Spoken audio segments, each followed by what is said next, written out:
most especially if you serve the right honorable House Merrick and the free people of the Free Worlds League. And if you're one of the other scumbags, then whatever. If you hear something in the background, it's I'm watching Double D. He's on, and so I'm watching him. I got him kind of in the background as I'm painting a few things. I've got this. This comes from the Comstar box. This guillotine, and I'm going to paint it white. But first, I've also got this Black Knight, one of the best mechs ever, and usable in 3025. 100% usable in 3025 because it was made in like 27 something. So, of course, depending on the model you get, that's going to determine what you get. But yeah, the Black Knight's a pretty beefy mech. I like the fact that it doesn't have ammo. And I'm a fan of ammo mechs a little bit. Like, you have a bunch of beam weapons and then you have a couple of missile weapons to try and get those delicious, yummy crits. But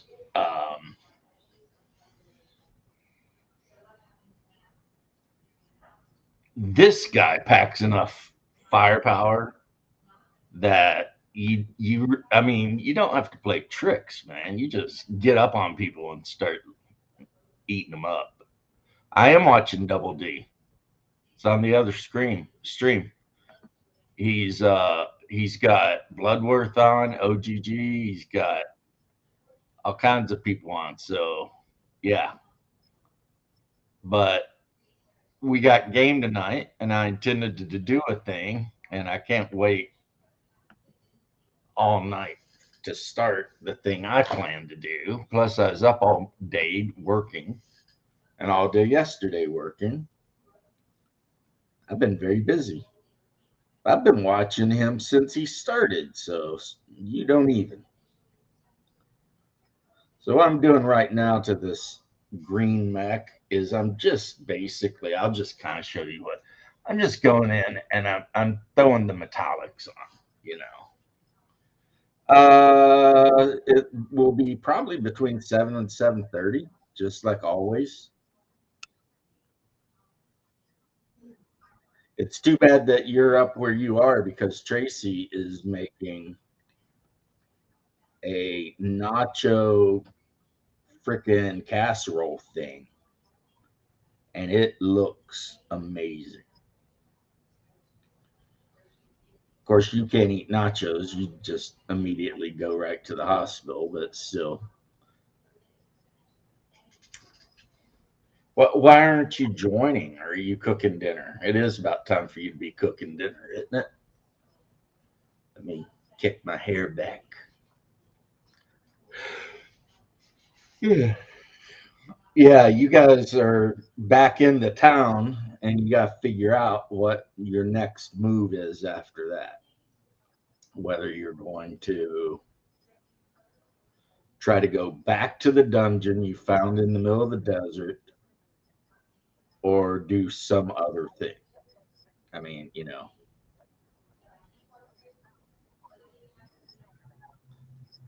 as your local badass Hyperborean dungeon master, I got you covered, brother. Whatever you guys decide. Oh, damn, bro.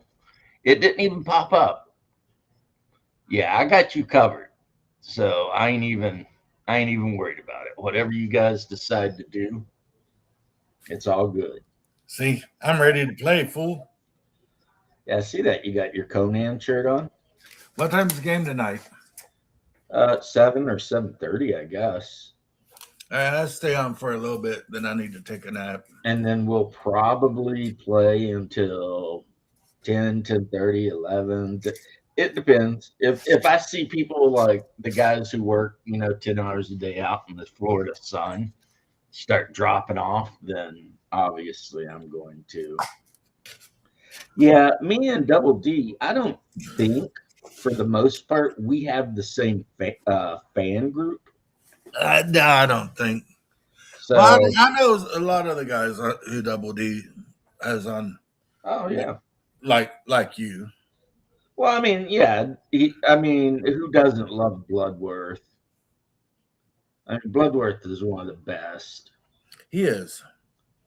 Um, if it's the OGGM, the Canadian that lives way out in the woods, he's awesome. Yeah, he my homie.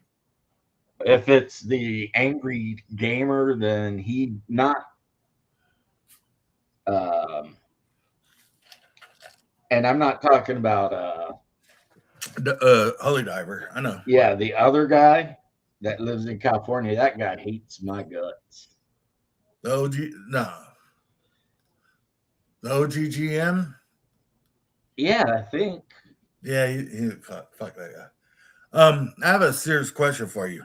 I have a probably not serious answer for you. If you could get $1,000 in your pocket every time somebody you know drinks a Dr. Pepper, who you picking? You. Why? Because you drink a lot of Dr. Peppers. Guess what this is? Dr. Pepper. Good choice. So anyway, yeah, I've caught up with a lot of the fantasy figures I had to paint. Like I finally got this guy done. Look at him. He looks kind of badass. He's badass, dude. Yeah, he's wearing like a weird horned helmet. He's got a shield with arrows in it. I was going to say that shield with arrows really does it, man. That's a good touch.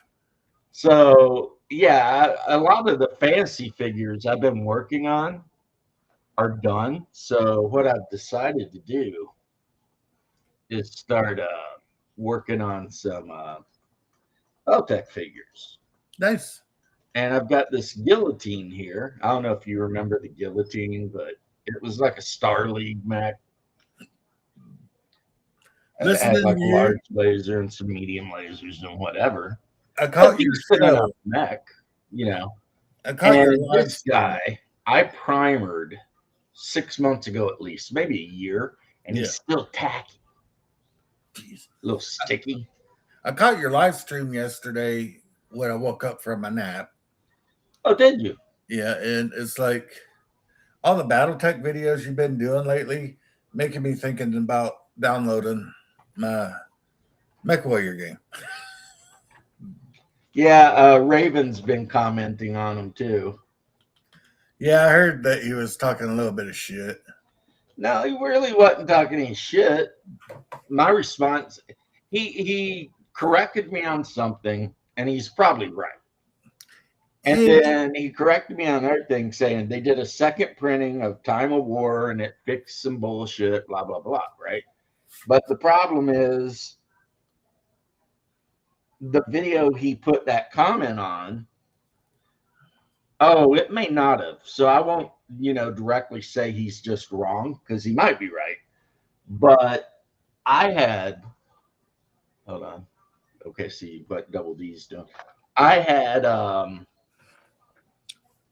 pretty much decided that I'm not going to bother with Destiny or Time of War. That if I ever do actually run the game, I'm just going to use the second edition MechWarrior rules. Yeah. I have a couple of the rule books. I have all of the stuff that goes with it. I have pretty much PDFs and everything.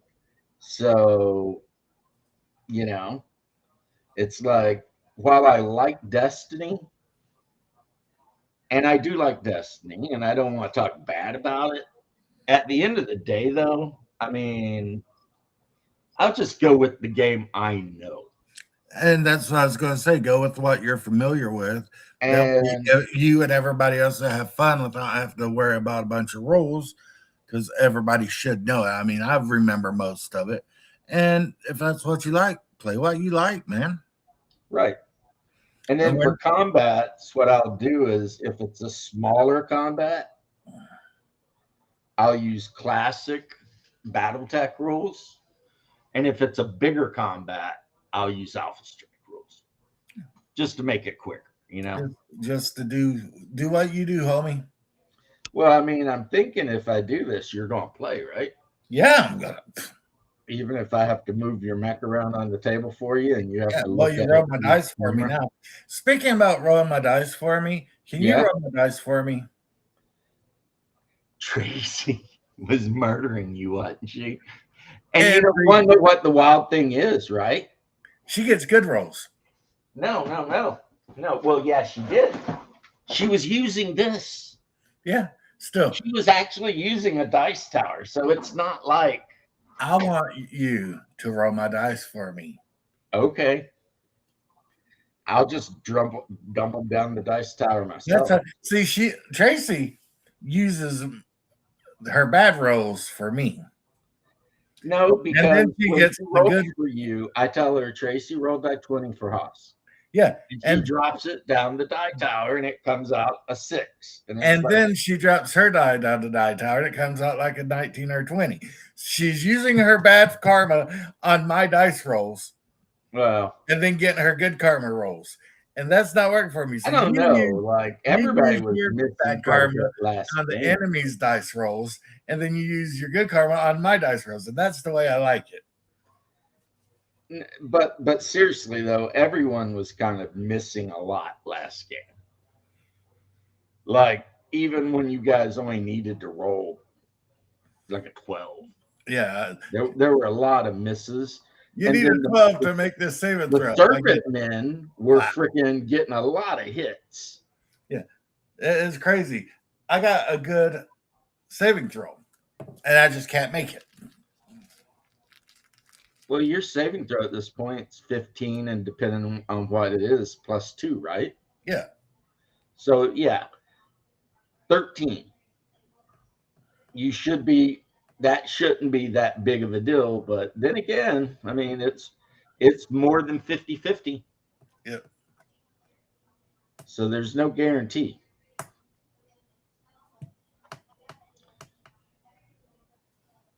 But Dwayne called. He's painting the house, but he should be on. And nice.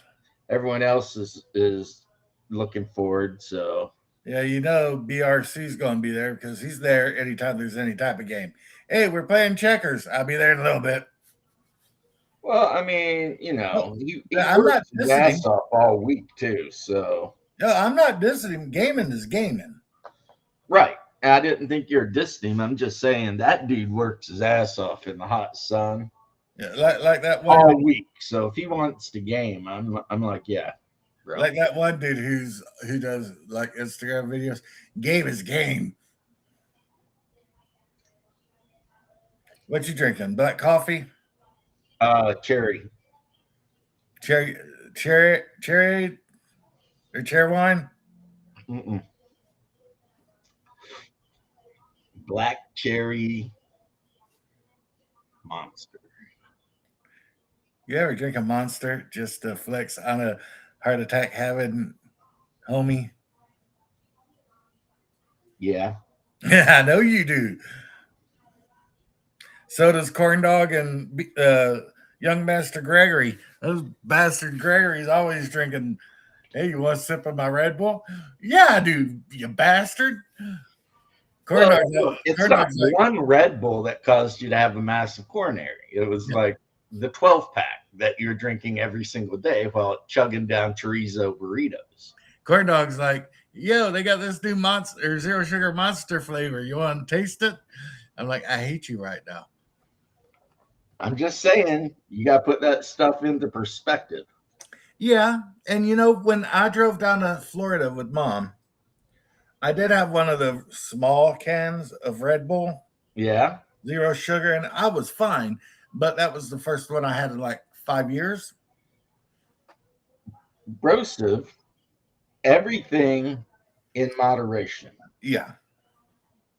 Except for like meth. Then you want to go balls to the wall with that.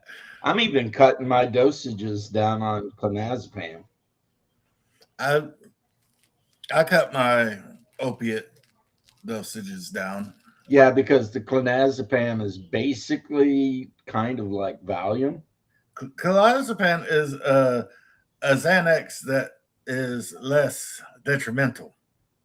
Right. And they have me on the biggest dose of it that they can give like a human.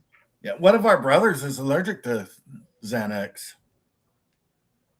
And one of them likes it too much. Yeah, every time he takes them, he breaks out in handcuffs. Oh, so we're talking about the same brother. Yeah. So anyway, yeah, they've had me on so much of this stuff, and they want me to take it in the morning and at night. And the wife and I are like, how about we stop taking this in the morning? Because I'll get up like a normal human being, take my meds, be knocked out. Yeah. And I'm like, what is going on? I slept like 10 hours. You ever sleep 10 hours just to flex on a non being able to sleep full? Dude, you sleep all the time. Yeah, and like 2 or 3 hour shifts. Well, anyway. I sleep like So what ended up happening is we're just going to slow that down. holy shit, it's a Timmy. I see the future, my friends. Do you? Yeah, look at him. He's going to be bald. Actually, I already am. Yep. I can't see nothing. I can't see nothing. Look at this, bro, Timmy. Now, brother of mine, take your hat off. You motherfucker. Yeah, I would tell you, but I don't is have a that camera forehead right now. falling back a little bit, though? No, I don't know. Is mine? Yeah, yours did. I don't know. I think mine's still good. Yeah, yours is still where it was when you was like 6. So, but anyway, ain't you got a game tonight, Tim? Let's see. What is tonight? Saturday? No. Are you going to jump into our game chat tonight again, Timmy? Nah.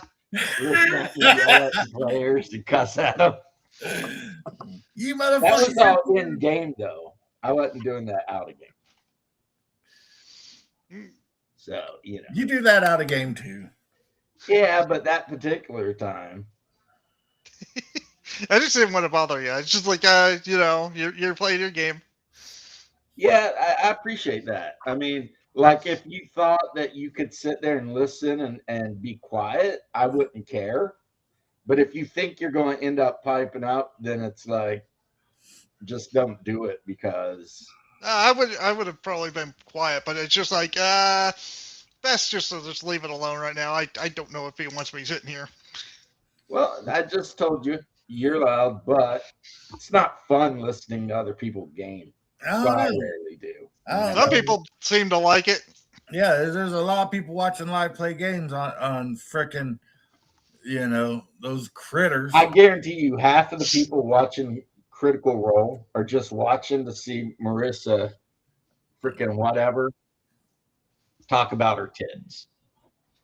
Possibly. You know what they say about boobs? You see one pair, you want to see them all. That's right. And I've decided that I will no longer ever talk bad about Marissa Ray. Okay. Can we talk bad about Will Wheaton, though? All the time. Yeah, James, you're not watching Double D. I am actually. If you're quiet, you can actually hear him in the background. I asked him the same thing because I was watching Double D when he started his show. And I was like, I'm going to jump over to my brother's for a few. Because you're right. I got to go cook dinner for myself. The boys are at work, which is good. That's where they need to be. Yeah, get them off the couch. You don't want to raise a couple of Madden teams. Oh, no. Oh, when they get off work and they come home and do what they need to do at home, they'll play games for a bit, but they're not spending. I mean, they do spend their days off playing, but that's after they've worked 40 hours a week. So anyway, that is a neutral gray dry brush on that black Mac I showed you. Yeah, that's the guillotine. You see Yeah, how there it it goes. pops now? Yeah, that's a badass mech. Well, at the end of this thing, which does not take very long to do, it's going to be white. But But I'm whenever going to. you're painting white, the easiest thing to do is actually to start with a gray and work to the white, because otherwise it's like white and yellow are just, they suck to paint. Check this out, Hungar. Be jealous. I am just freaking dropship. That's right. Next time you and I play, this is what I'm bringing. All right, I'm gonna bounce, bro, and make dinner so I can eat and get a nap before game. Those look like the ships from Star Wars. No, Right. they're cooler than any of that shit from Star The Wars. ship I'm from fair. Star Wars. Yeah, so like on awesome. Geonosis, the droid army used them. Oh, you're talking about the prequels. That doesn't count. Were they just basically balls with the? Yeah, they were pretty much just like that. Because these can't travel between like stars. They travel between jump ships and Now, the ground. They kind of stole these from Traveler, though, didn't they? Mhm. Because the Traveler has the mercenary cruiser, and it's just like this. Yeah, but that carries mechs, and mercenary cruiser just carries some peoples. People. Well, this can carry people too. Yeah. And of course, it's got all the turrets on it because it's full of like AC-20s and stuff. Well, and people don't realize how big that thing actually is. Yeah, these guys are pretty big. They're massive. How many mechs how many mechs can they carry? This mech, I believe, can carry 8 or 16. Yeah, it carries like 4 lances. So yeah, 4 lances, maybe. There's bigger ones in this and smaller ones too.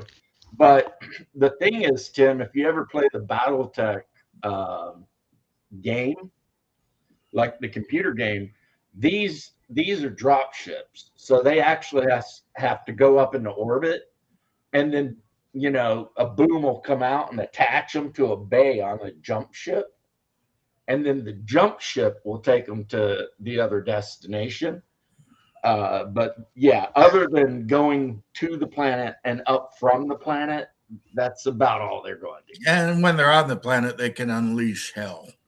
Well, I mean, if an enemy, okay, according to, if I remember correctly, and Raven will correct me if I don't, I believe that according to the rules during the later Succession War era, you're not supposed to attack. No, it's illegal. It's illegal to attack the drop and ship. You definitely do not attack the jump ships. No, that's just right out. Yeah, it's illegal to attack the jump ships. It's illegal to attack the drop ships.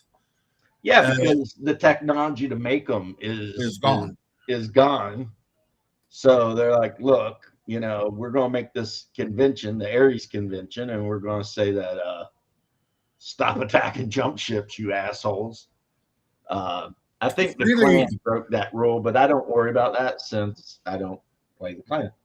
Free League goes hard against people who do shit like that. Oh, yeah. And we already know one group that no matter what, if you guys start a mercenary campaign, you won't have to worry about working for. Who's that? Dracos. Because in the early, mid, and late part of the Succession Wars, the Draconis Combine hated mercenaries. Yeah.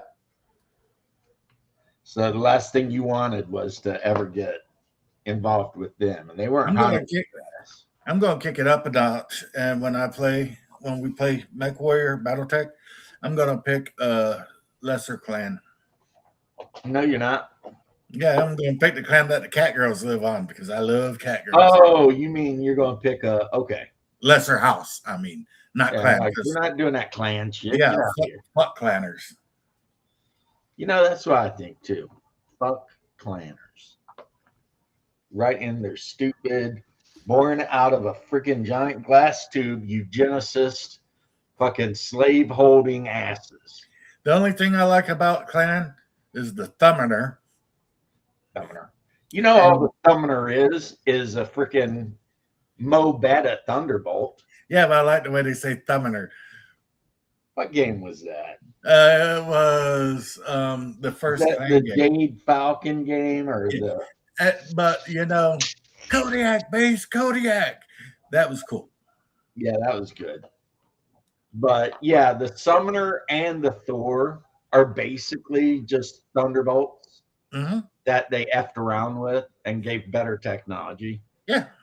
It's like, yeah, screw those.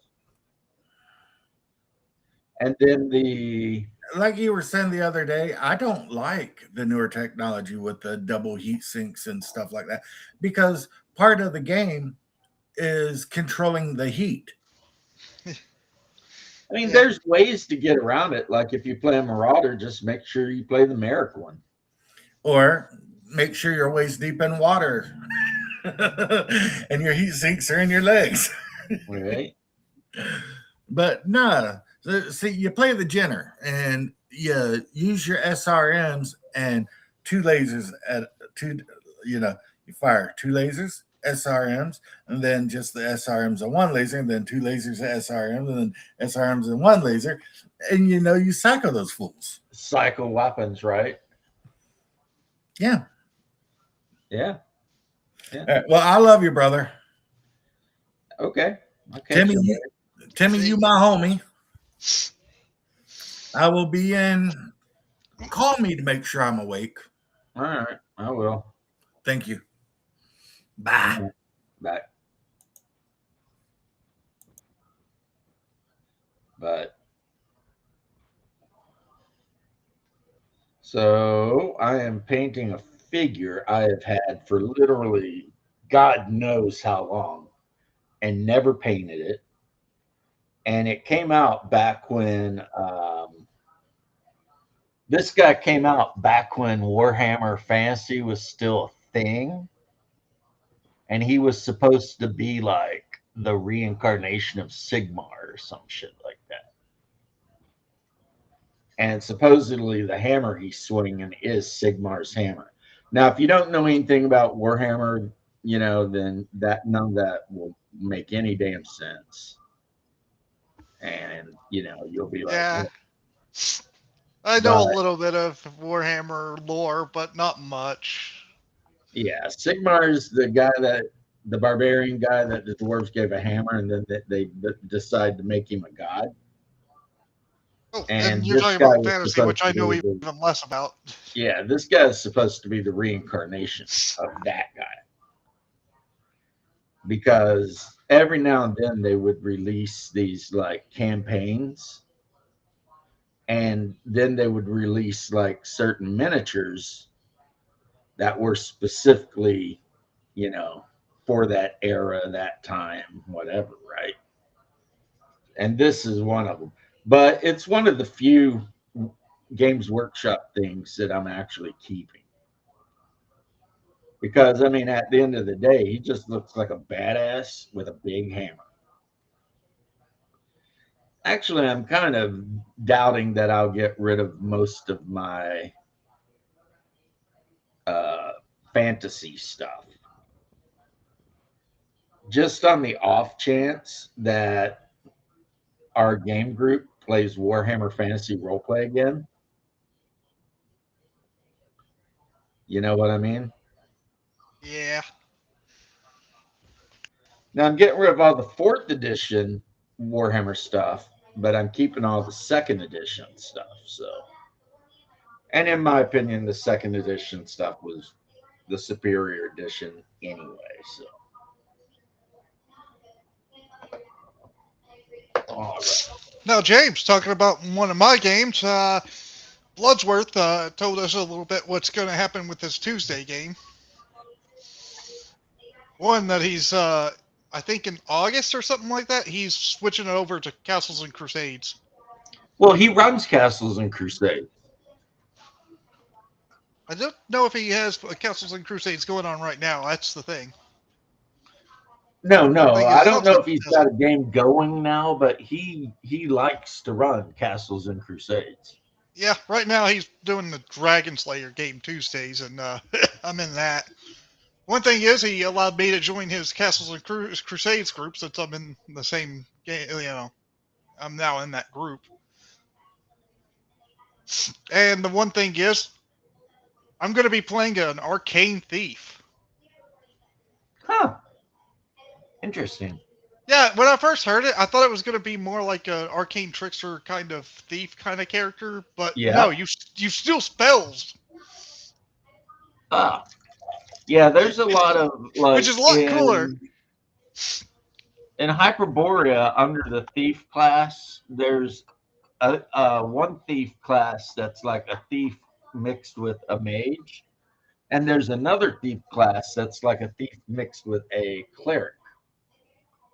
It's like the Ledger Dominus and the Purloiner. So, but they do that with everything. If you play a fighter, you can play a warlock. But one thing is, I did not ever think I'd have a cool this kind of cool class where you can actually steal spells from people casting them. Yeah, that's pretty badass. It's like the Hyperborean ones can't. They just have some thief abilities and some spell casting abilities. Yeah. But they like basically if somebody casts a spell in front of you, you can go, yeah, I'm taking that. It acts like a counter spell, plus you just like get the spell for a temporary amount of time, unless you want to cast it into your book, and then you got it permanently. But you do have a limited amount of spells you can have, and there's very decent amount of restrictions on it too. There is not enough time for me to run all the games I want to run. I can feel that sometimes. If I run BattleTech, my wife is probably going to want to set out. She's not really that big into. Then again, she might want to play just because she could be the manager of the mercenary squad and all that.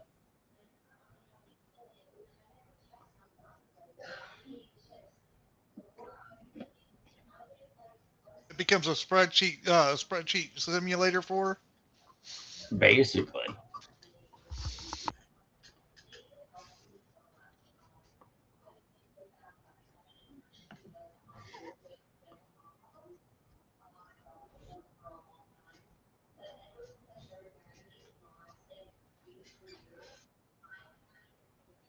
Well, Double D is getting ready to end his thing, so I'm gonna send him a little baby super chat before he does, just to let him know.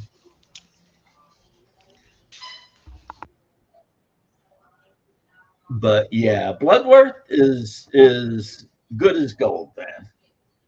I'm so glad that if I had anything to do with the two of you like getting together, I'm happy because he always needs players, and you always want to play. So you know what I mean? I might not need new games right now. That might be a thing. I'm already in 5. I think that's enough. Well, I would say it is, honestly, but I'm not your boss. It's getting a little much at this point. The only reason I think I can manage it is because some of these games aren't every week. I mean, you keep on, you're going to end up like Shadow. That dude is in a game like every day. You know. I don't think I could do that. Bruce is running his game today, Saturday, and I was looking at that. And the thing with Bruce, when he runs his Saturday game, he runs it for like 12 hours. I kid you not. I mean, I play a long game as far as hours, like 4+ hours. That dude, man, is like 12+. Thinking about it, used to I'd probably say 12 hours. I can't do that. But then there's that one time where I played all night, and I'm like, okay. When I was a kid, I could do that. I can't do that now. I couldn't do that anymore either. Too many of the people I work with actually, or game with, actually work out in the hot ass sun all day. So they're good for about 4 hours, and then they start just falling asleep at the table and shit. And it's I like, feel that. Yeah. so as soon as I notice that the players are starting to drift off, that's when I call the game. Or actually, I'll just get to a good point, and then I'll call the game. As soon as possible, though. So, yeah, I've got this old school Warhammer Fantasy uh, Sigmar Priest. Definitely got to save that guy when I get rid of stuff. Because Hungar, a lot of the times, that's the character he likes to play, is the Sigmarite priests, who are basically just fanatics that run around killing and burning people at the stake because they can. And, like, no one can do anything about it, really. Unless they go to, what's it called? The city where they worship Ulrich. And then they got to be a little careful because the Ulrich worshippers do not get along well with the Sigmarites. So if they go up there acting a fool, they might get lynched, basically. Okay, that guy's drying off pretty good. So what is, I think this is what I'm looking for, yes. I keep finding scorpions that are unpainted that I thought I had painted. You know what I mean? So Really? then I'm like, damn it. So Reaper must have convinced me to buy, I don't know, 10 of these things. But are not scorpions, centipedes. Ah. Luckily, they're super easy to paint, so it's like whatever, All right. So, you know how it is when I've got the thing to paint, but what I do is when I've got one thing at a certain point in painting and it needs to dry, I set it aside and then I just pick up wherever I need to pick up with other figures. And then when I'm done doing whatever little touch ups or whatever on those figures, I go back to the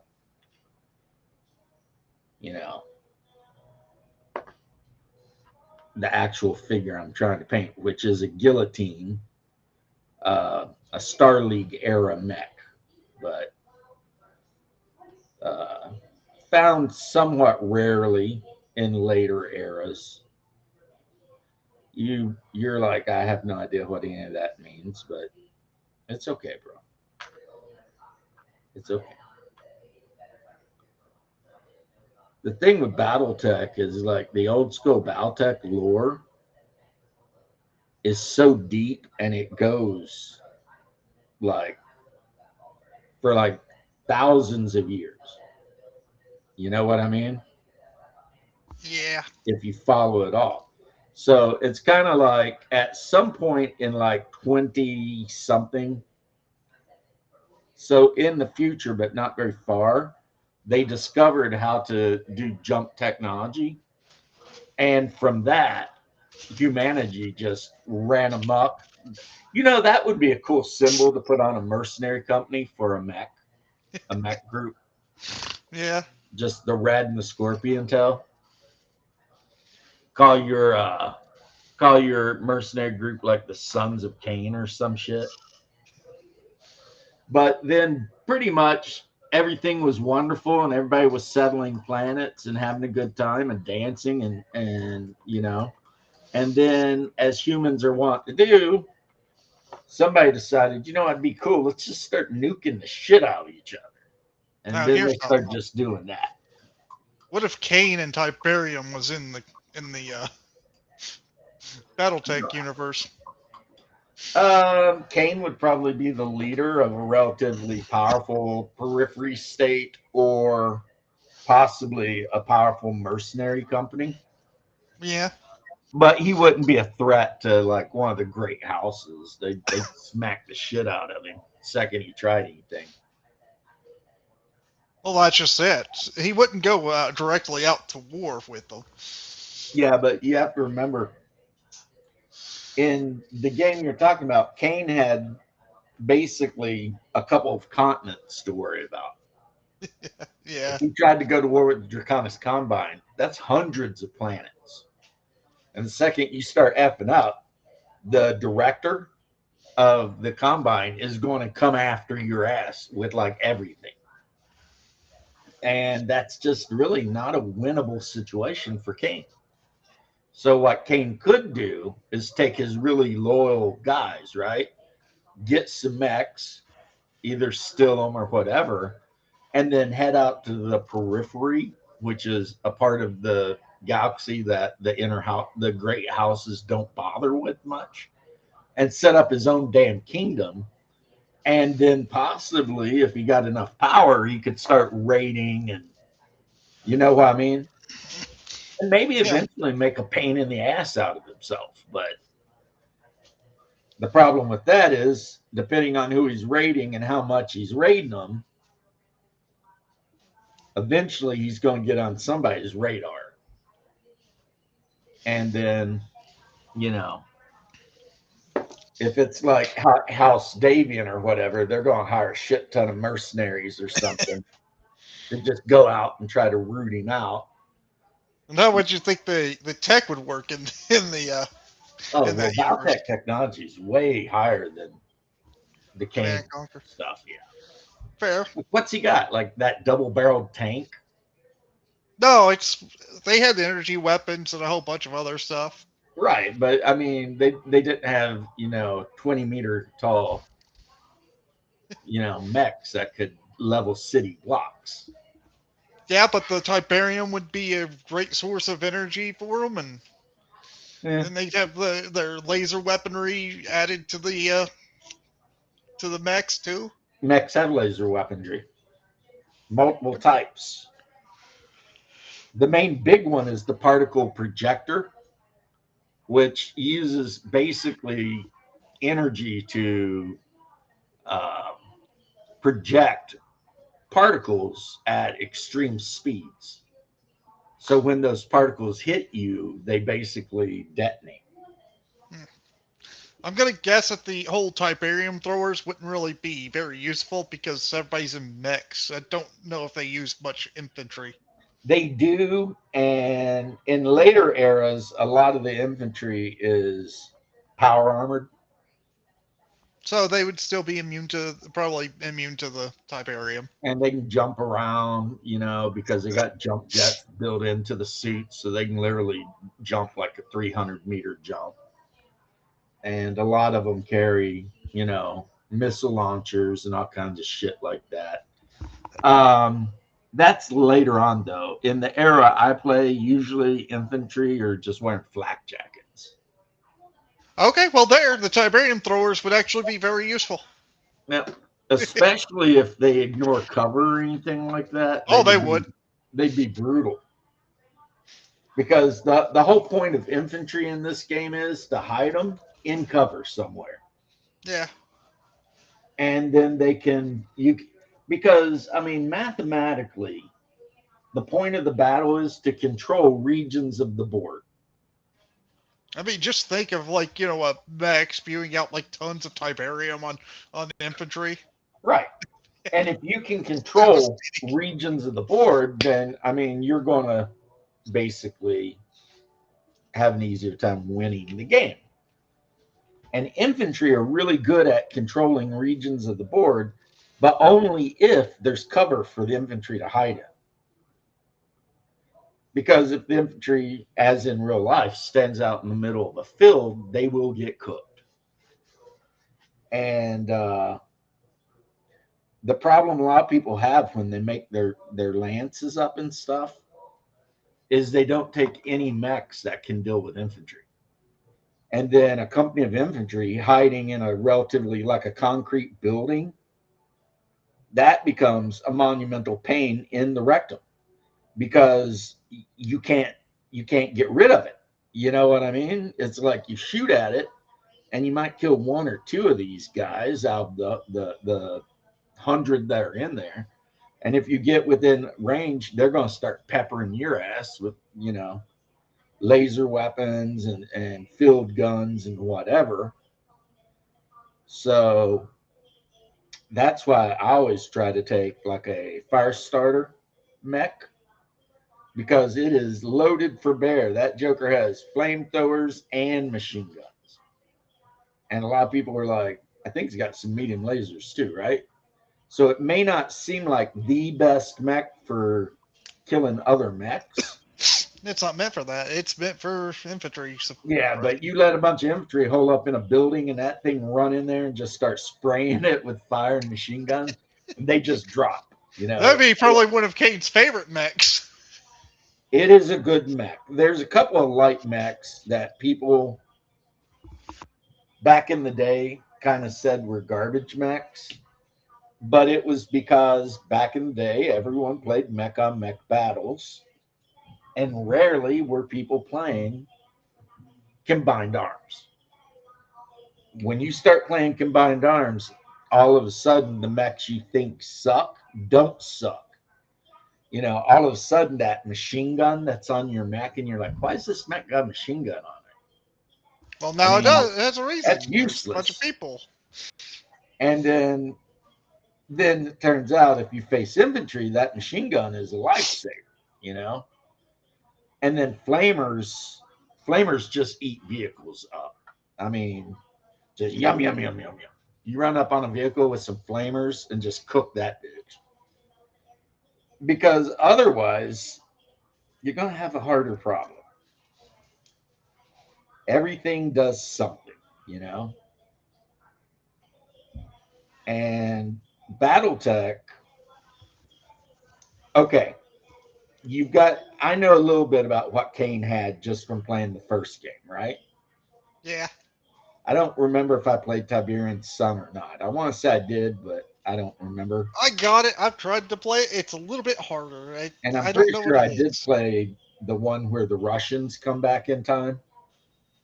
That's Red Alert. Red Alert. What are the Red Alerts? Red Alert one was the like Americans. The hot Russian chick that did cutscenes. I think that was one.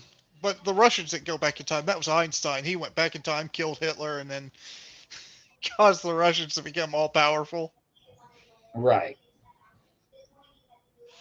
So, yeah, the technology is just not even close. No. Like in Battletech, you have attack helicopters that are every bit as nasty as an Apache. You have, not only do you have standard fighters like an F-15, but you've also got what they call aerospace fighters, which are fighters that can take off from the ground, but fly up into space and engage shit above a planet. Well, that sounds about tier for Command & Conquer 3, at least, when the screen came in. Right. And then you've got all the other shit that you would think you would have in a futuristic world. You've got starships that can actually, they're just loaded with guns. Now the humans actual warships. The humans didn't have starships, but the screen definitely did on that. Yeah. Which the humans did steal one of them, but didn't keep it. So there he is, White. Now I'm going to pick out the weapons and everything. And put the cockpit on and everything. Do this light up top. And he will be pretty much ready to go. I like to do the weapons in like metallics. Not to mention, a lot of people, it's just an opinion. In Command & Conquer 3, the GDI did have the power armor that you talked about, the ones with the jump jets and stuff. Yeah, the Global Defense Initiative or whatever. Yeah. Global defense. My ball sack. Nobody can like GDI. It was all about Nod. Everybody loved Yeah. Nod. I agree. That's who I played. Now, GDI was technically more powerful than the original game. They had the Well, I better mean, you weaponry. did get M1A1s and all kinds of shit. You got the medium tank and then the mammoth. The mammoth was just broken in the original because it self-healed up to half health. It had 2 guns that just did tons of damage. You're right. If you just swarmed with those, you basically had the winning move because nothing else could just stand up to it. And if they built infantry, well, guess what? You just run over them. I used to like building those damn towers of Nod or whatever. Ah, yeah, the obelisks. Build those things all over the place, and then anytime enemy get near it, it'd like zap them. Bing. I'd be like, yeah, there you go. Zap. Not optimal in a real game, but yeah. Yeah, I'm just saying stuff I did for fun. I mean, it's not like I ever played anybody competitively because I never did. Ah. You know, the only game like that I ever did any kind of trying to play competitively was StarCraft,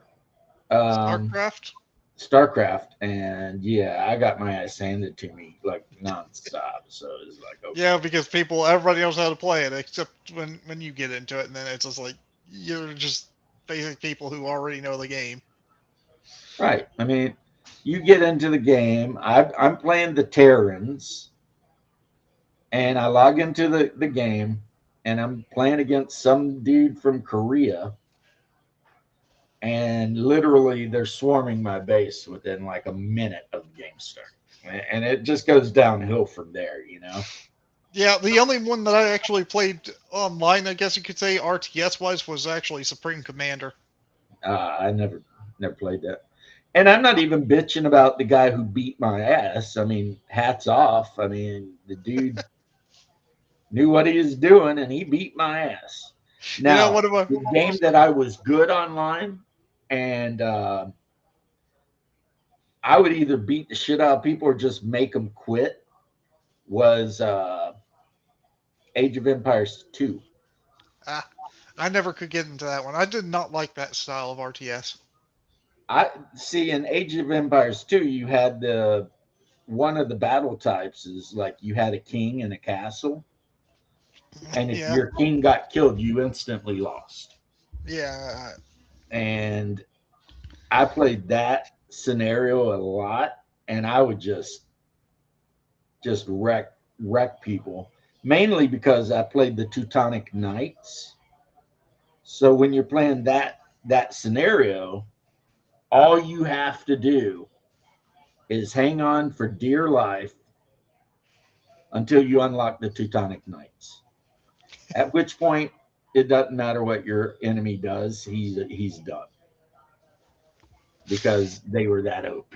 That makes me think of what I did with one of my friends in Supreme Commander. He and one of my other buddies were playing like a 3-way, 3-person free for all. Yeah. And I played these aliens that could make like giant flying saucers, and like those two were going at each other like the whole time, and I just sat there in the back just making like tons of those UFOs and then just sit away from them and take both of them out. He's like, wait a minute. Next time I'm not gonna let you do that. That's what having to be more sneaky and hide and do stuff. The guy I used to play Age of Empires against that I knew, we would do like the whole where I'd send him the IP and stuff. Yeah. And he'd always talk all this shit and try to rush my base. But I'd always build like walls and archers right off the bat. So when he would rush with whatever he was rushing with, the walls stopped him and my archers would kill him. And then I would send peasants just to random spots on the map and just have them start building walls and shit for no good reason. And then he would be running around the map and he would find walls and he'd think that's where my base was. But my base was nowhere near there, you know? And if he never found my base in the beginning, as soon as I got the tech to build like a new town center, I would just start building town centers all over the place. And you know, and he would get to a town center and he'd be like, I gotcha. And he'd start trying to kill that town center and he'd kill it and he didn't win the game. And he'd be like, wait a minute, why didn't I win the game? And it was like, yeah, because I've got like 4 town centers now. You know, I'm getting ready to come after your ass. That sounds like what I'd like to do. I would send like a whole bunch of those little drones to make those energy producers everywhere. Yeah. I'd have my little neck that if he dies, it like ends the game. I'd give him the teleport, so if he gets near my guy, just teleport across the map, and he's like, no. Yeah, my thing is I was a dirty, filthy, not a camper, but kind of. Because no matter what game I played, I always seemed to work on my defense first. It's always fun that's always like me. I like So building defense. that meant I'm always out there mining stone, freaking building all the walls and the catapults and shit. And then if someone runs up on me, you know, they catch it and then I'm happy. And then as soon as I've got the technology to make my Doom troops, then the Doom troops, like giant floating saucers that if they get destroyed, they fall onto your army and kill them anyway. Yeah. For me, though, like I said, it was Teutonic Knights. Yeah. Incredibly slow infantry, but super heavily armored. And so you build up about 20 of these guys and just send them marching. And like I said, they move really slow, but... That sounds exactly like my strategy, but instead of Tectonic Knights, it's flying saucers that can just fall out of the sky and crush your enemy too. Yeah. I'd have like 30 of them just like going after somebody. They'd just be... I'd have like 20 Teutonic Knights and then support troops and a couple of priests to heal them every time they got damaged. And just go after people, man. I'd have them like filled up with a bunch of fighters. And it's just like, it gets really ridiculous because there's like dozens of fighters just coming out of this thing. And when these things fall out of the sky, like I said, they will sit there and crush your base under the debris that they just destroyed. So it's I don't think I've ever even played or even seen Supreme Commander. So it's a pretty cool one. It was a pretty cool RTS. There was like 3 main factions in Supreme Commander. I cannot remember their names, but it was like the good guy blue team, the green alien group, and then there was, I think, a red group who uses... I can't remember what they used, actually. Again, the main thing I remember depending on how many expansions you had for Age of Empires 2, there was like 20 groups you could play. Yeah. The blue group, I think, were the giant robots. Or was it the red that had the giant robots? Yeah. I can't remember. Yeah, you could play like the Japanese, you could play Samurai, you could play Mongolians, you could play George Washington. It just depended on which set you had, you know. Did the Japanese have anything very good or interesting? They were good early. Really? Because their samurai, which is an early age troop, is actually really good, right? But the problem is if you don't take your opponents out early in the game and they start building, you know, modern infantry and shit like that, you're gonna be just like destroyed. Yeah, I mean, what are you going to charge across the field with a bunch of samurais against a bunch of guys with Tommy guns? It's not going to work, you know? Yeah. And that's kind of the thing, you know. And it's the same if you ever played Civilization too. Oh It's yeah. like whoever gets the tech is just going to start dominating, you know. I mean, and in a lot of the modern games, the tech that dominates everything in the world is like stealth technology, you know. Yeah. As soon as you build like the B whatever 2 bomber, no B2 one can Spirit F Bomber. with you. You're just done, you know. Or The now Death it would be. Tornado. I guess now it would be the B-52. Well, no, B-52 has been around since like before Vietnam, man. No, no, I might be getting the wrong number wrong, but there's a new stealth bomber that's smaller than the older one. Yeah, The they're B2 working Spirit. on it. Yeah. It's not working. It's already done. They already have a few of them, I think. Yeah, you've been watching Habitual Line Crosser though, Buff, Grandpa Buff. Mm. He was all happy about the Iraq War. He's like, I do love bombing brown people. Like, damn it, Buff. Because I mean, yeah, man.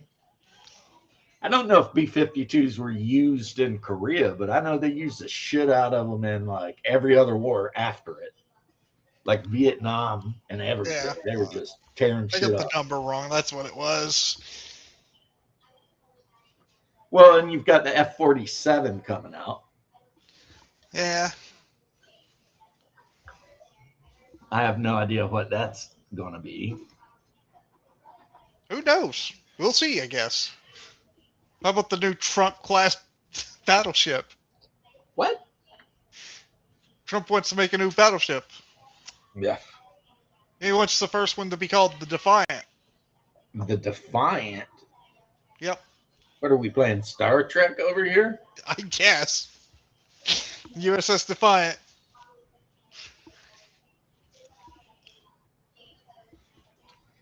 Which is weird for a lot of reasons. Mainly because if you have a class of Yeah, ship, it you breaks usually the naming conventions. code right off Yeah. the bat. It breaks a lot of naming conventions because the first is supposed to be named after the class itself, which would mean that it should be the Trump. But that's also breaking the battleship naming convention, which usually is named after a state. Yeah, battleships are named after states. Used to, I think now. Cruisers are named after cities.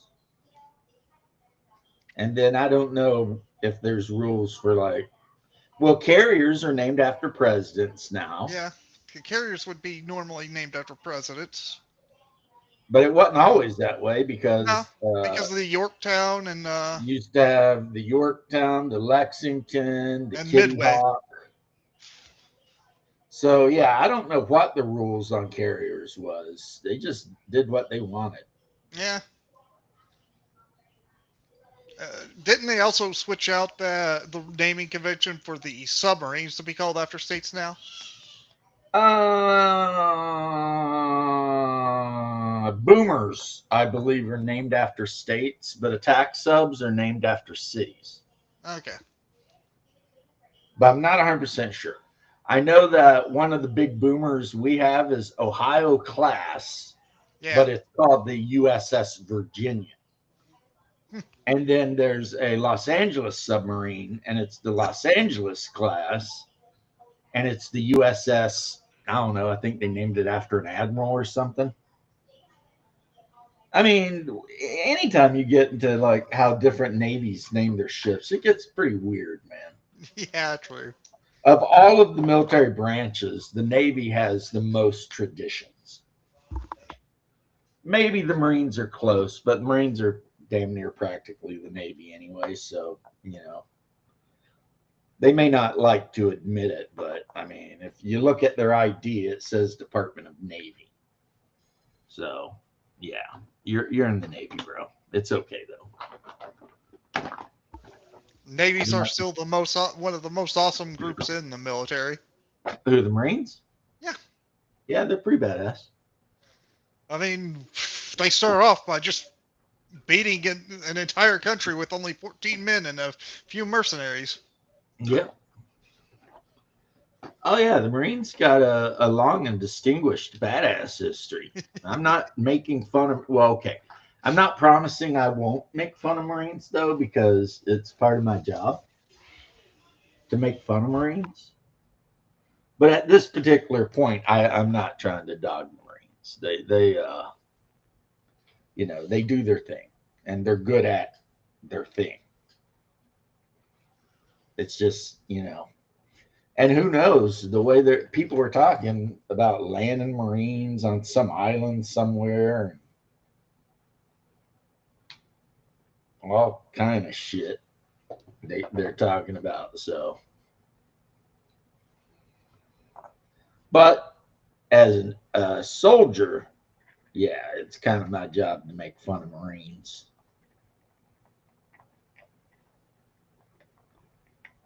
Because if I don't, then like they won't know how to act. You know what I mean?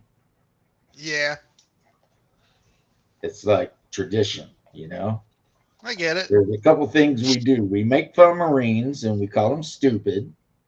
And if there's a pool nearby, we throw sailors in the pool. And then we get along pretty good with the Air Force, though. Because, I don't know why. It's because they support you. They used to be us. I mean, right? Yeah. In World War II, it was the Army Air Corps. Yeah, the Air Corps. Now they're the Chair Force. And then, well, you know why they broke them off, right? Probably because of the needs were different than the main army. You would think, but the real reason is because people were like, what happens if we get a really popular general, like, say, MacArthur, right? And he controls not only the Army, but the Air Force. How do you stop him? Ah. He also controls the nukes that go with the strategic command of the Air Force. So if you got like a wild card general that actually got the respect of his soldiers and his airmen, this guy could overthrow the whole damn country. So they split it into two. Kind of like he could pull a Caesar. Yeah. So by splitting it into two, and then each branch has their own command structure, one guy can't, control that much power. Yeah. At least that's what I've heard. Hey, baby. I can see it. You still have stuff, and people are starting to show up at 6. What time is it? A little after 5. Okay. So I'm giving you a warning. Okay. Thank you. You're welcome. Just don't want you to lose focus. Oh, the focus was lost. I don't know what you're talking about. I forgot to do a thing. My focus was like gone. Well, I'm about to start making the dinner. Well, that's what you're supposed to do. What, feed everybody? As my wife, I mean, you're supposed to be in the kitchen cooking something. Right? You act like I never cook. No, I act like you cook a lot. I'm just saying that's your job. So I married you. Chefs are mine. You could be the chef too.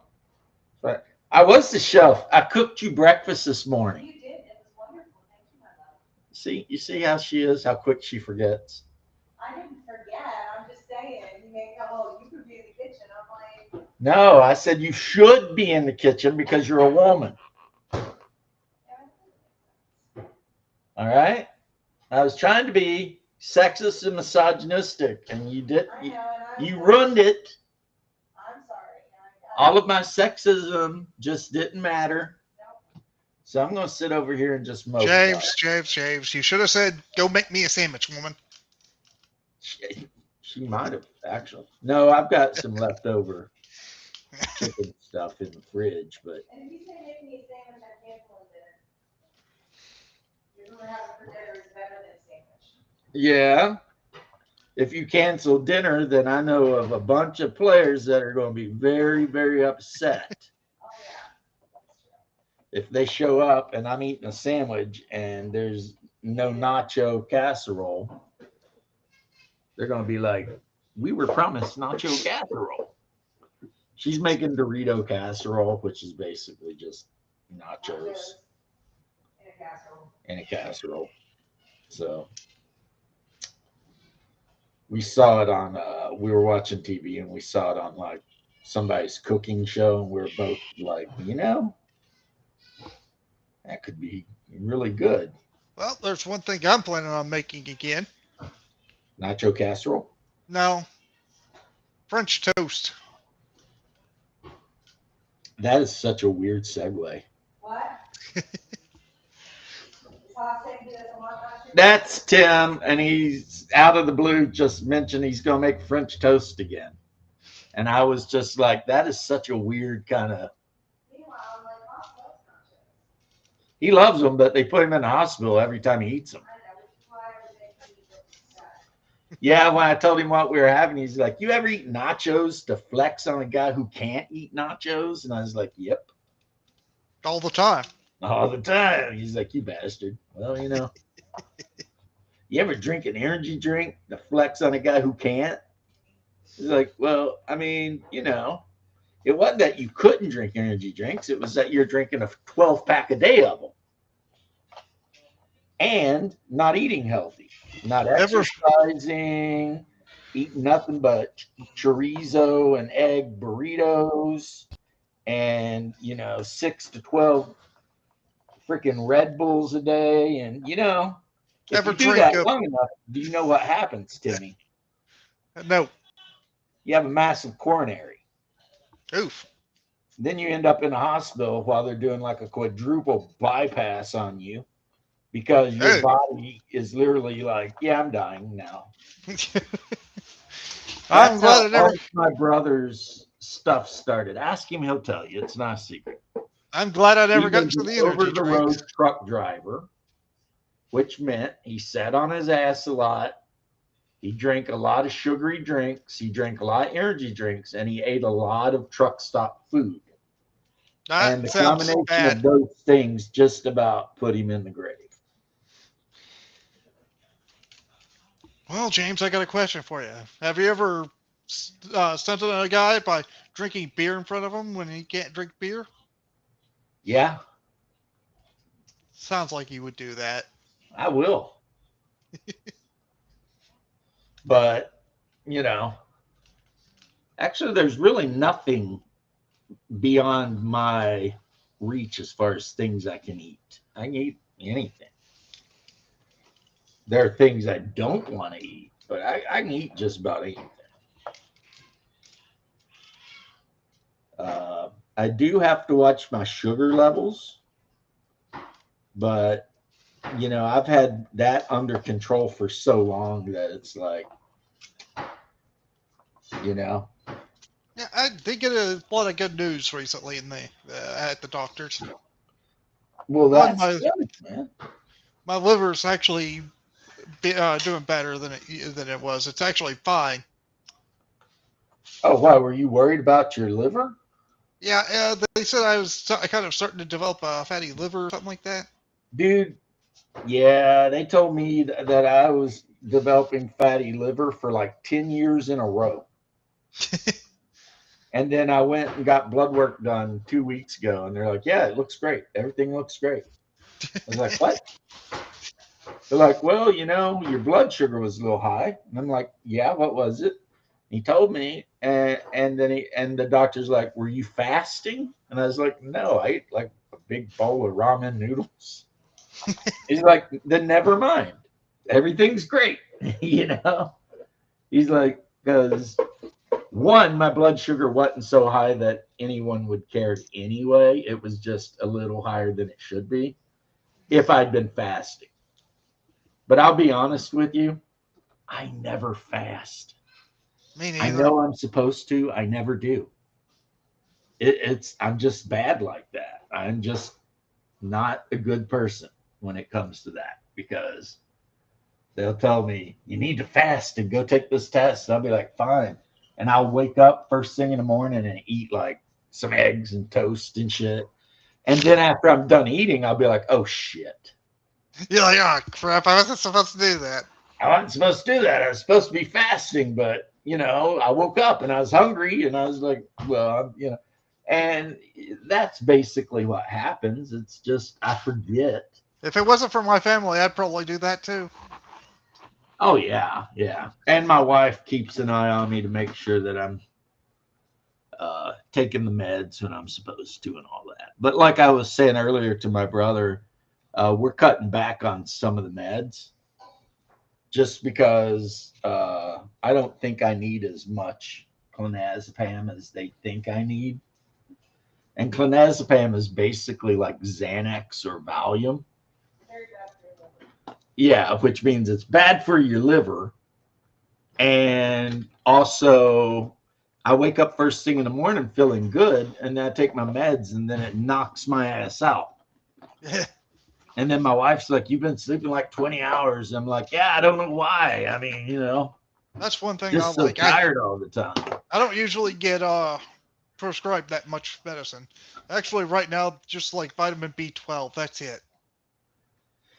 Well, I mean, I take vitamins anyway, and I especially have to take D vitamins, so drink milk and all that sort of thing because I'm not allowed to be in the sun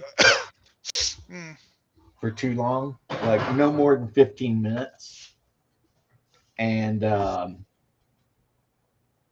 but yeah, my test came back good, so I can't complain. I mean, yeah, my test came out good too. Lost a little weight apparently. I'm glad. Not much, but still a little bit. You know what? You could walk in there looking like a damn skeleton, and every doctor on the planet's going to tell you need to lose weight.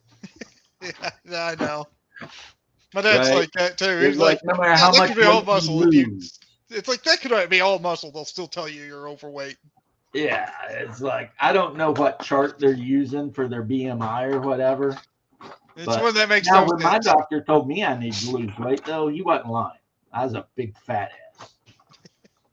I mean, 6 foot and 300 pounds is not good. I'm like 6'1" with like 250. See, that's a lot better. That's a little heavier than me, but still not too bad at all, Definitely within reasonable levels, but yeah, 300 pounds, man, that is a fat ass. Like, Haas would be like, I know 2 fat guys, and you're both of them. Be like, damn it, shut up. People used Because, to say, he's my brother, so, that's what you do. That's people what you used do to say to your brother. me, I know 5 fat guys and you're 4 of them. Right, So, I mean, but I mean, he said it out loud because he didn't want me to die. So that's why I dropped all the weight.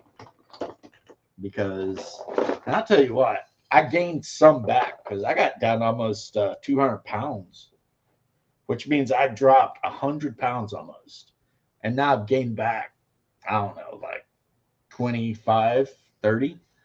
And I need to stop doing whatever I'm doing and get back on that dieting hardcore. Because when I was getting close to 200 pounds, I felt great. Like every day, I just felt good, I just woke up and jumped out of the bed. I wasn't getting tired. I was just running around doing all kinds of shit. And now that I gained the weight back, I'm still running around, but I can tell a difference, between how I was and how I am. I can definitely tell a difference. So yeah, definitely. Yeah, I could probably walk around the yard a few times to lose a little bit of weight. Yeah, I mean it's so crazy. Like it's like I got 6 acres. Might as well use it for something. Right. I know what I use my acreage for, but hunting. I don't have that much for hunting, and it's all, Yeah, just flat. open. Not And exactly flat, but it's pretty close to it. I let my relatives hunt there, and they bring in a buck every year from there. It's just that particular plot of land has a lot of deer that wander through it for some reason. Sounds nice. I mean, the only deer I seen was like I think a neighbor's pet. On our Well, yard. they like to they tree stand hunt. I don't like that whole tree stand hunting Me situation. neither. I would much rather stalk or snipe. But sitting up in a tree stand all day and morning, it just does not appeal to me that much. But I mean, hey, you know, they get the kills though. I mean, I gotta give it to them. Their freezer is never empty. They I have mean, that's they've always probably got venison in the freezer, you know? that's probably the only reason I would do it because you know if you keep getting good deer, I guess I'd do it just for that. Exactly. So it's like, yes, I'm kind of dogging it by saying what I'm saying, but at the same time, If I was wanting to do it for fun, it it wouldn't be the works. way I'd want to do it. Yeah. And honestly, the way I do it's not even better. Just instead of climbing up a tree and sitting there all day, I sit up on a hilltop looking down into the valley. And when the deer come out into the clear cut, I snipe them at about 300 yards. So it's Scope not or, like I'm iron? actually, yeah, because I'm up on the hillside and there's a big clear cut because there's a power line running down through it, right? Yeah. And early in the morning, the deer like to come out of the woods and have a little nibble of the grass. Yeah, but do you use scope or just iron sights? Scope. Okay. Yeah, the last one I got, it was a Remington 700 30-ox chambered in 30-ox 6 with a really nice optic. I'm trying to think of the name. It was German.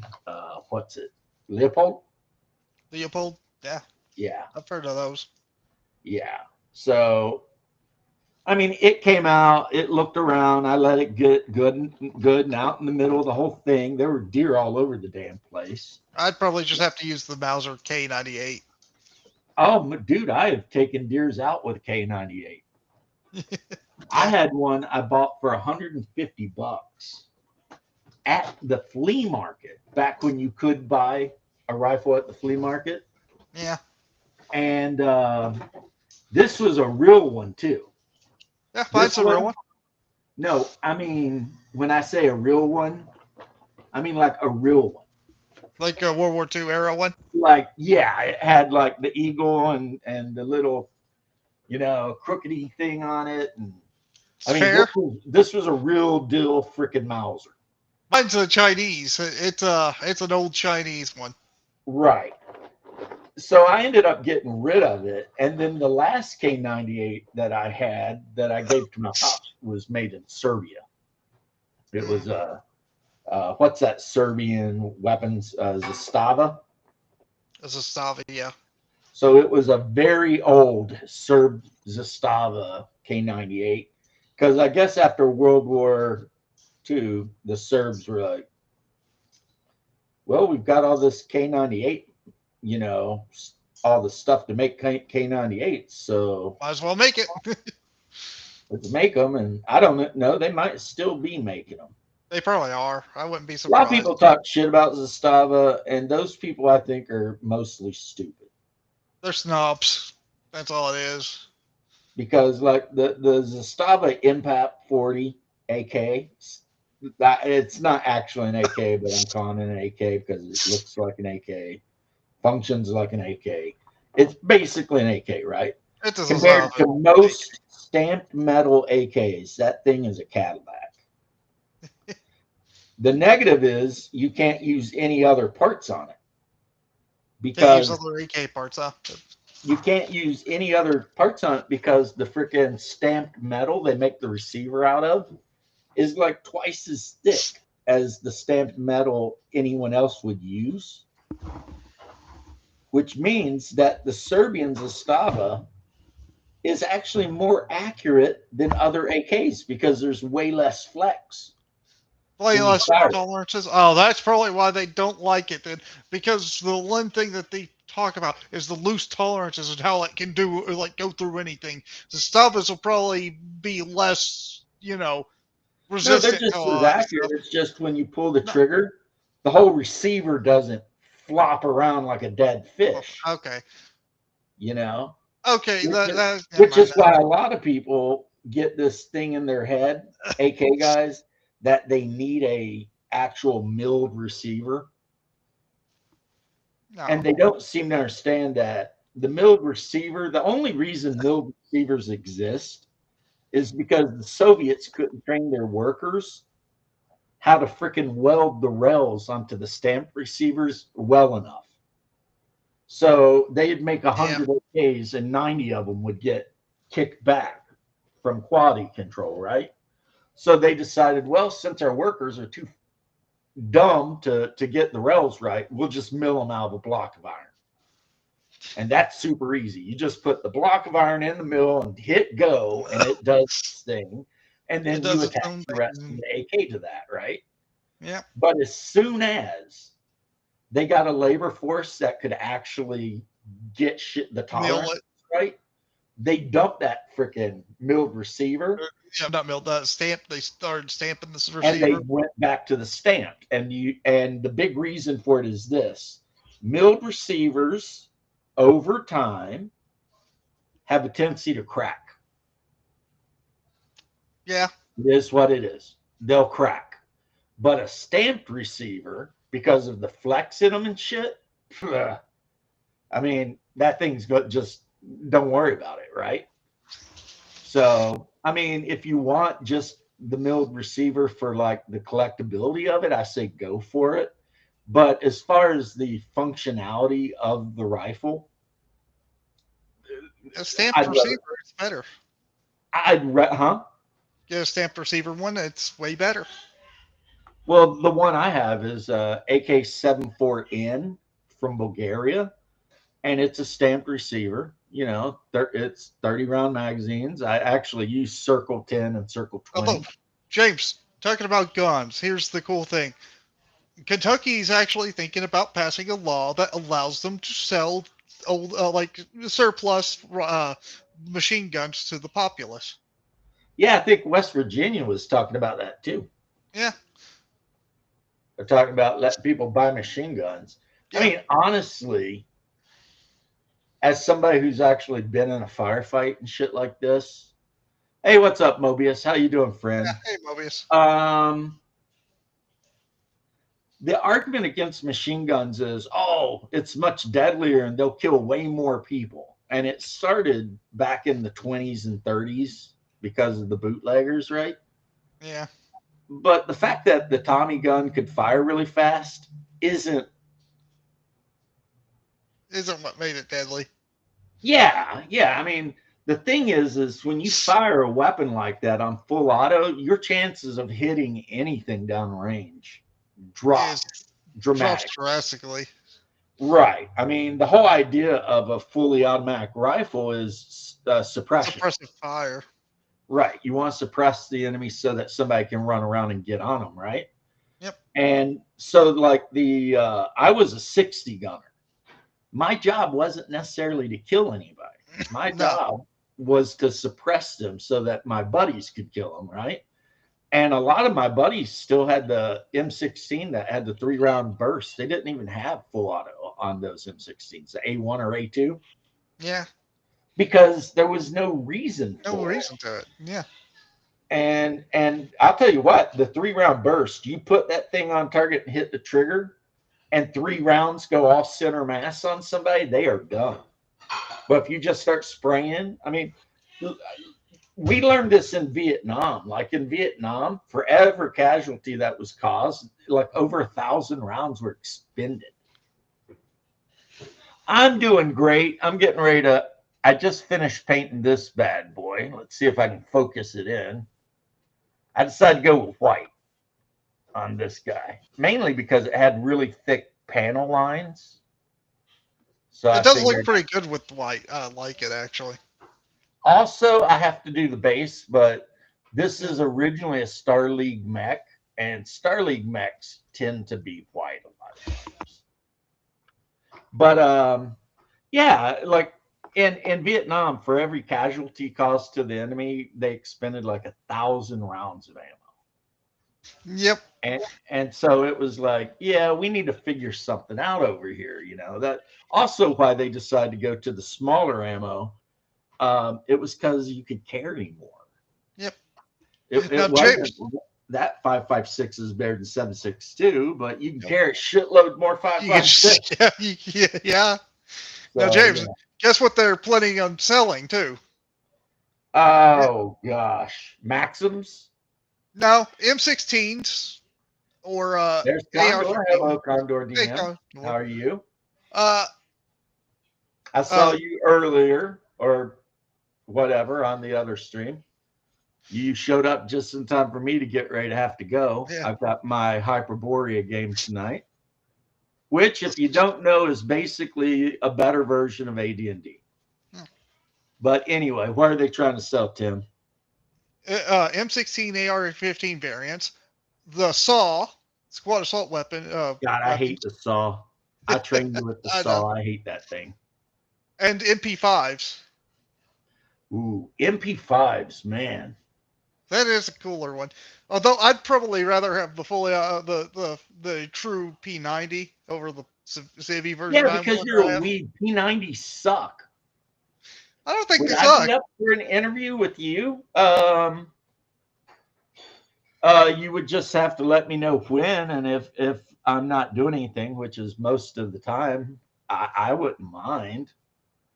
I mean, I wouldn't want to fight with you about anything because, like when I interviewed my homie Jay Scott, like I talk shit about people sometimes because that's just what people do, but I really don't go out of my way to fight with people unless they really, really like.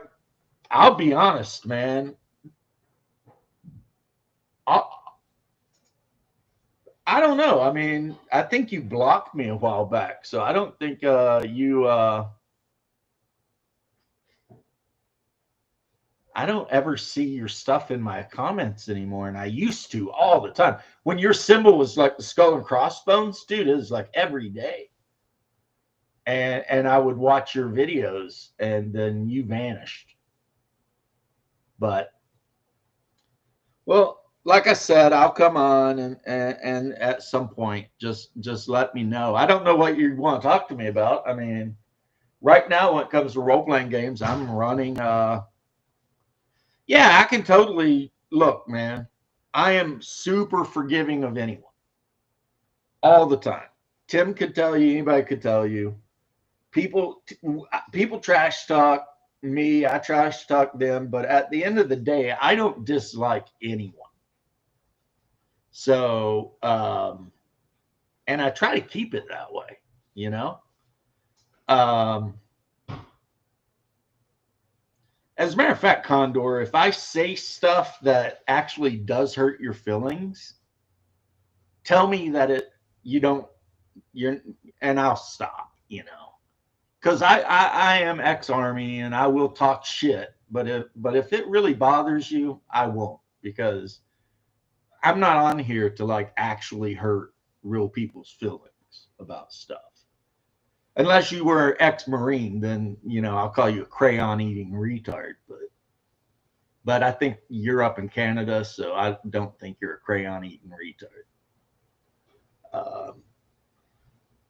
But mostly I've been painting BattleTech figures and running Hyperborea. So that's, if you wanted to interview me, that's basically what we would talk about. Is, or guns, because somehow or another, every time Mr. Pilkington comes on the channel, it doesn't matter how it happens, we always end up talking about guns. I'm a gun nerd. Is it a Kentucky thing? You're from Kentucky, I'm from Kentucky. We want to talk about. It's more that I'm just a gun nerd. I like the history and stuff about guns. See, I like guns, but my first interactions with guns were like a need thing. It wasn't like Mine it was weren't. like, here, go out and have fun. It was more like, here, go out and kill shit so we can eat it. Yeah, they could be different mentalities. I mean, again, I didn't have that need of hunting to sustain myself. Yeah, So you grew up on the rich side of Kentucky. I grew up on the side of Kentucky where we're constantly going to war with the mining companies. I mean, fair enough. We weren't as poor as the eastern side, I guess. Yeah. You know, Eastern Kentucky at one point was probably poorer than Uganda. And people ignored it. Like back in the Yeah. 30s and 40s, like the house I grew up in literally had no running water. You know, we had to poop in an outhouse. Now, being a guy, it was awesome because I could pee on any tree I wanted, you know. So I had no neighbors within 10 miles. So, you know, there's all the peeing you want, anywhere you want, because no one's You looking. think that, Condor, but wait till you have to deal with the entire seasons of weather in one day. Yeah, you know, I think you live up in what, Nova Scotia?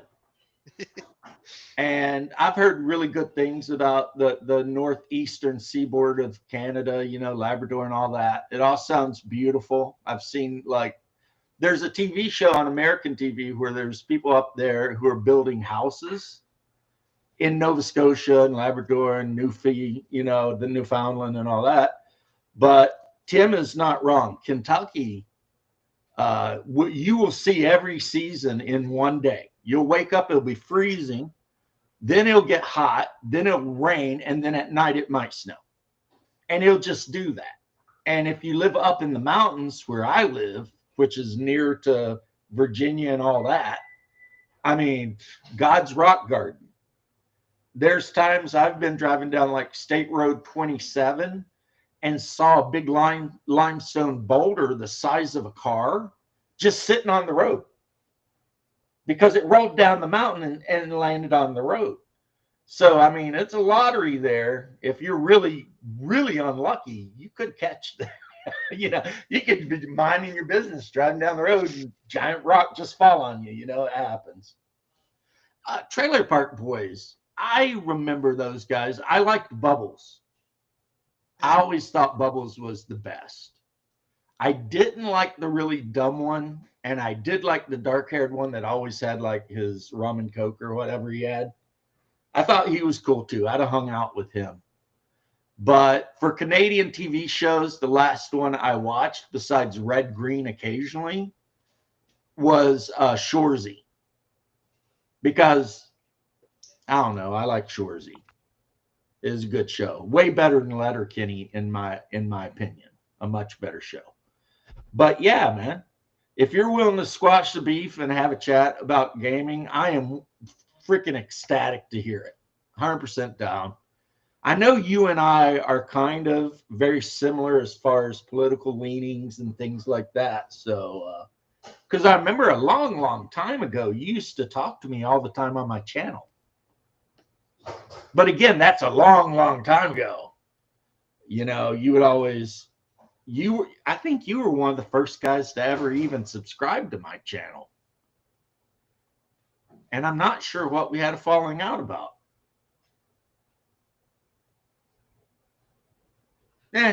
Water under the bridge, brother. If you want to be cool with me, I'll be cool with you. Always. To everybody, though. I'm that way with everybody. It's like Jay Scott, he was on my channel and we talked, and everyone thought it was going to be a fight. And at the end of it, everybody was like, oh my God, you guys were getting along like best buds. And it's like, because Jay Scott isn't a bad guy. He's just got some wacky ideas, maybe. But he's welcome to have them. There is, I mean, if he wants to believe what he wants to believe, I am not here to like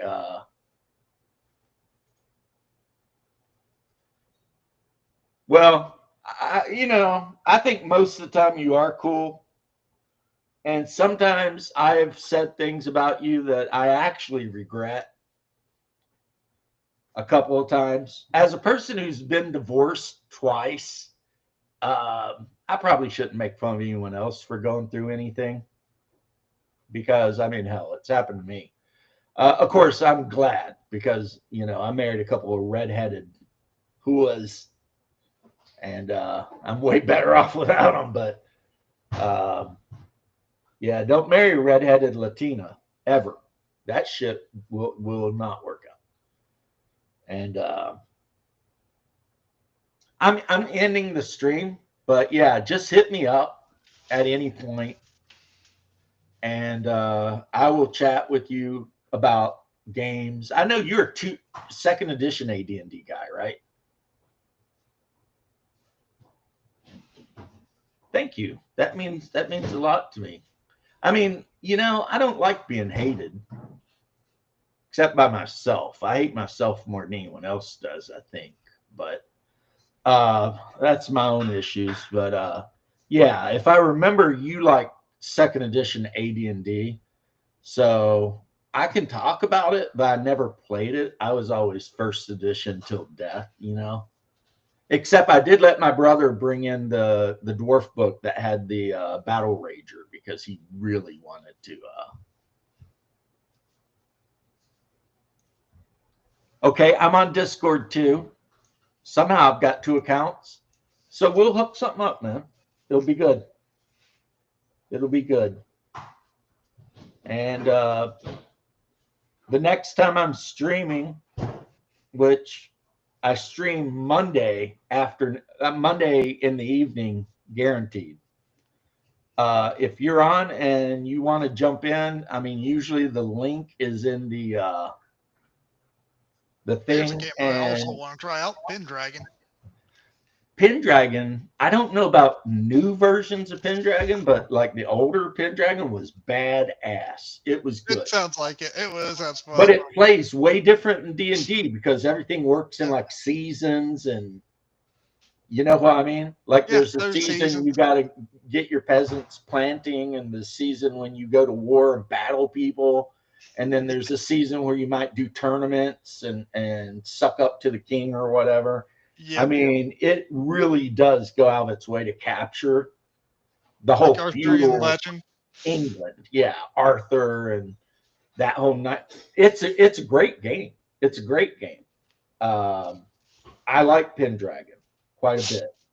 But like I said, and since it's also based on the whole Call of Cthulhu or RuneQuest style of rolling, it wouldn't be too much of a change for me. See, I wasn't sure how Pendragon was. I think it still uses a similar die system, probably the last a little time bit I modified. looked at Pendragon's been 25 years, Tim. At least 25 years. I just know I had that box set of RuneQuest that had the 2 Vikings on it, the male and the female Viking. Yeah. Yeah, it's about back then. That'd be like the mid 90s. Maybe even the early 2000s, somewhere in there. Yeah. Yeah, I'm pretty sure it's also another Chaosium game. Yeah. Well, and the thing is, yeah, I do miniatures too, because when I run like AD&D or OSC or whatever, 1, my players like miniatures, and 2, I think it actually makes things quicker than trying to explain exactly where an orc is, as opposed to just putting freaking orc on the map and saying that orc is right there. That's fair. But anyway, I really do gotta go. But Condor, you made my day, man. I'll see you. And I'll hit you up, Tim. Be good, both of you. And see you too, Condor. Yeah. I gotta go clean the